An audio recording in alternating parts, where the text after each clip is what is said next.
Gym trainer Sachin Machhindra Mane वय वर्ष 28 याचा मृतदेह कुजलेल्या अवस्थेत आढळला होता.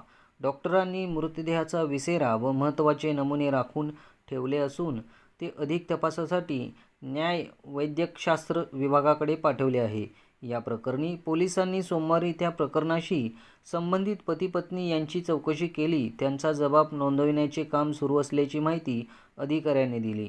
सचिनचा मृतदेह गळफास घेतलेल्या अवस्थेत पण पूर्णपणे कुजलेला आढळला होता. मात्र त्याच्या पत्नीने व नातेवाईकांनी घातपाताचा संशय व्यक्त केला आहे. घटनेच्या दिवशी मृतदेह ताब्यात घेणार नाही अशी भूमिका नातेवाईकांनी घेतली होती. पोलिसांनी समजून घातल्यानंतर नातेवाईकांनी मृतदेह ताब्यात घेतला. यामुळे विजापूर नाका पोलीस चौबाजूंनी तपास करत आहे. यात नातेवाईकांनी ज्यांच्यावर संशय व्यक्त केला आहे त्या सर्वांची चौकशी करण्यात येत असल्याची माहिती सूत्रांनी दिली.